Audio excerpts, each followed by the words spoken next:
I'm Scott Ott, and this is Bill Whittle Now. Bill, breaking news this morning in USA Today, where I'm sure as I do, you usually read Glenn Harlan Reynolds' column in USA Today.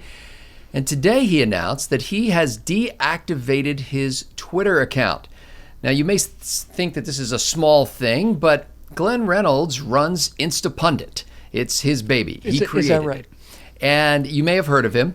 In any case, he has decided for a couple of reasons, and I'll just hit on the top ones. Basically, and I'm summarizing in my own language here, but basically Glenn Reynolds has decided he's done with Twitter because of bias, banning, banality, and destructive discourse. I did the alliteration, not him. Oh, what a shame. Yeah.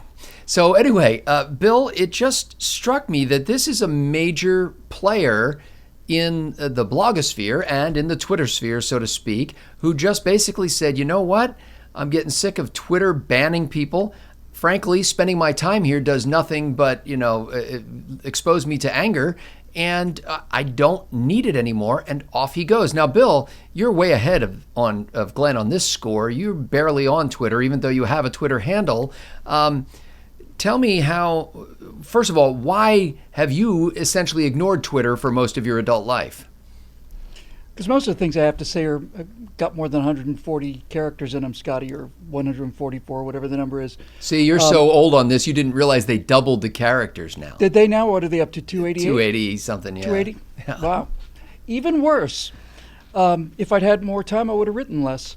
There's a lot to say here real quick. So before I get to the point, I need to start off by saying that certainly I would not be here if it weren't for Glenn Harlan Reynolds. Every time his name comes up, I have to say it because it's absolutely true. It was his links on InstaPurge in the early days of eject that made whatever success I've had possible. And the man is an incredibly deep thinker and an incredibly brilliant guy, which makes me wonder why he took so long to come to a conclusion I came to pretty much instantly. I'll mention another name in regard to Twitter, because I think this is the essence of Twitter. And that's our friend Andrew Breitbart, who I knew rather well. And Andrew died on February 29th of 2012. It's hard to believe it's been that long. But I knew him well enough to watch him in action and to spend a fair amount of time hanging out with him behind the scenes. And there was something about, I said in a segment I did after he died that I think Twitter killed him. And I think I'll stick with that analysis. Now, I don't mean to say that the Twitter account people killed him. I don't mean any kind of conspiracy. A lot of people said Andrew was about to break a big story. No, I knew Andrew really well, and I knew that heart attack was coming, and we tried to fend it off a year before it arrived, and we did our best, and we couldn't.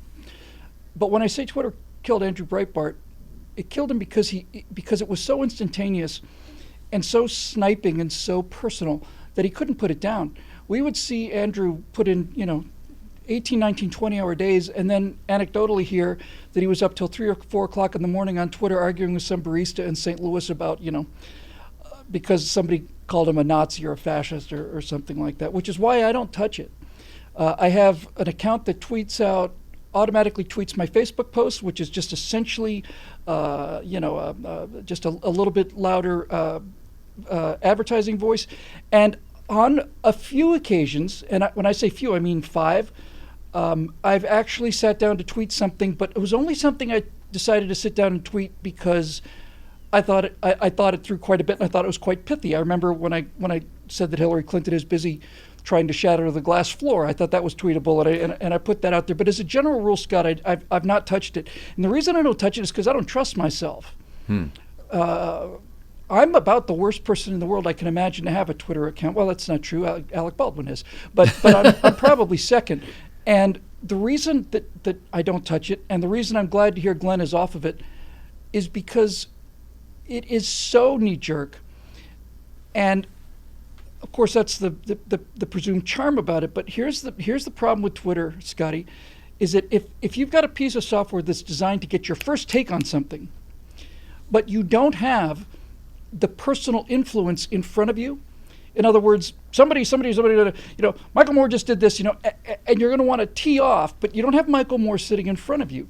And so you get all of the disadvantages of shooting your mouth off before you've had a chance to think about things, and none of the inhibitive qualities of having this happen in real life with somebody who you may not like, but who's in some danger of punching you in the face. And as I've said, the biggest problem with America today is not enough people being punched in the nose. So there's an awful lot about Twitter that I do not like. I'm glad Glenn's off it. The banning is an issue, and frankly, the only way to solve the banning issue is not to punish Twitter or Facebook or Google. It's to leave them, and I'm glad he's off. Well, and Glenn said that he's in his USA Today column. Glenn Reynolds said he's not calling for banning Twitter. He's not really trying to organize a boycott. Nope. He just decided that that's it. Between all those issues that I raised with the banning and the bias and the banality and the destructive discourse, that it just wasn't worth an investment of time. Oddly enough, he's now doing things like reading books. What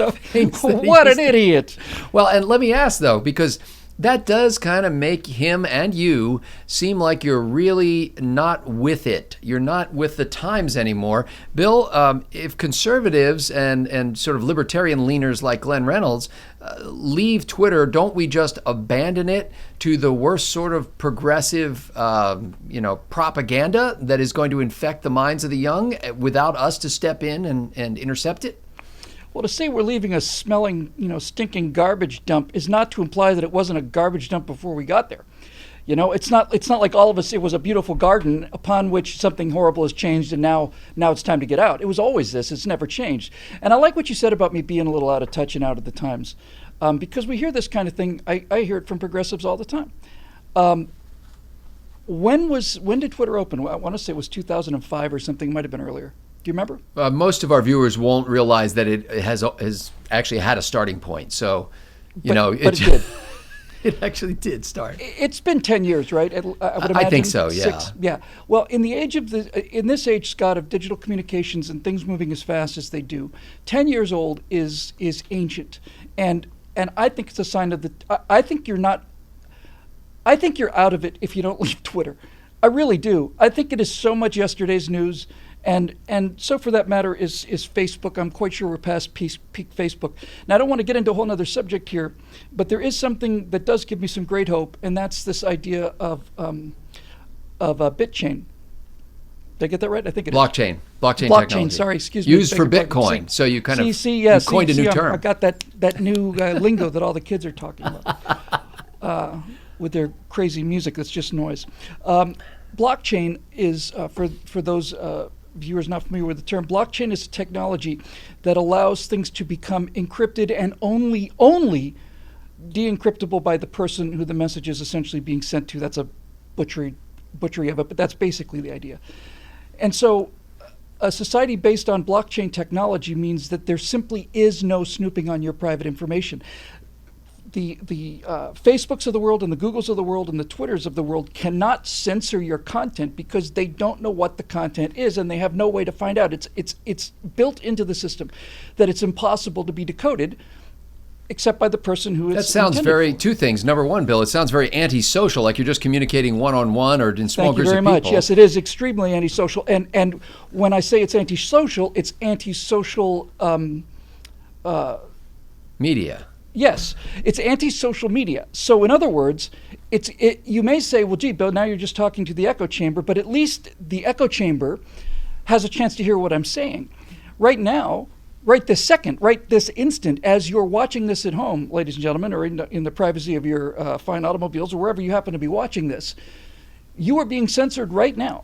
And if you're one of the people that are watching this, generally these have been doing anywhere from 8,000 to some cases a couple 100,000 views. But if you're one of the people who are watching this right now, you've been selected to watch it, or I should probably more properly say you have not been deselected to watch it.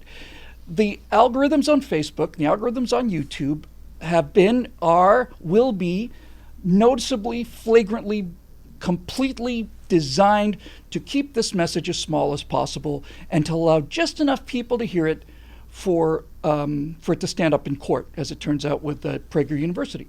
So the idea of me being able to basically say to anybody who wants to hear this message, it's coming, and there are no gatekeepers. That's the thing about blockchain. There are no gatekeepers. There's not a central hub where all of this input is filtered by a small group of beta males and pajama boys, and then sent back out again as if nothing had happened. Now, I don't understand that blockchain well enough to be able to answer this question for myself. So, Bill, wouldn't that actually exacerbate the problem that anonymity has caused on the internet, meaning that we can all hide behind these fake personas and lash out at people without accountability, no punch in the nose threat? I think to some degree, I think that's exactly backwards. One of the aspects of blockchain, as I understand it, is it's the ability for me to make a deal with somebody, and if that person fulfills their end of the deal and I fulfill my end of the deal, then the gate opens. And so it is in a sense requiring more identity out of you than just Bill Whittle-Sucks 89 at gmail.com. And I closed that account a couple of months ago. And the only reason Bill Whittle-Sucks 89 is because Bill Whittle-Sucks was already taken. It's a great joke from Between Two Ferns with Zach Galifianakis. But anyway, Twitter, of all of the social media platforms, Twitter is the equivalent of taking a picture of your lunch, only it's taking a picture of what you just think at that instant. And for a guy like me with strong opinions, it's dangerous. And it's good to know enough about yourself to know where your weaknesses are. And I'm simply not going to broadcast my first take on everything to the entire universe, where it will sit forever and be used as evidence against me someday in a court of law or in the court of public opinion, or not that there's any difference between these two things anymore. So that's basically it. I'm glad he's off it, and I've never really been on it. The few people who are on it, and it's just a handful, Iowa Hawk primarily among them, he needs to stay on it because he's a comic genius. And you have some very, very clever lines that you get off, but you and I are not 4 a.m. Twitter users the way Andrew Breitbart was. Well, two things about that. Number one is, as soon as I read the USA Today column, it made so much just good, wholesome, common American common sense that I immediately deactivated my Twitter account without a further thought. I mean, Let me tweet about that real quick. Let me just. That's right. Thank you. Without a further thought. And go ahead. Yeah, I was just going to say, but let's not ignore the 600-pound orangutan in the room. The most famous Twitter user of them all is still out there tweeting away, and I guess you might ask yourself, well, don't we have an obligation if you're a supporter of the president or of his party or of conservative ideals? Don't you have an obligation to be in there in the fight with him? No, I don't think I do. First of all, I think this is a movement that should be started. I think it should cost them to lose subscribers, and not just the subscribers. It should cost them to lose the veneer of credibility that Twitter has already lost. Certainly Facebook and Google and YouTube, they've all lost the veneer of impartiality. So I think anything we can do to accelerate that train makes me happy. I remember we did a segment last week where I said it just seems so ironic and actually kind of trivial to me that the future of a country like the United States should depend on technology like Twitter. Yeah. But when you talk about the person out there tweeting away, we're talking about the Twitterer-in-chief, and That's right. He needs to keep this up. And if Twitter were to evaporate tomorrow, we'd have to invent it again simply so that Donald Trump could speak directly to the American people, those who like him and those who don't. But at the very least, that is an example of what Twitter is ideally supposed to be.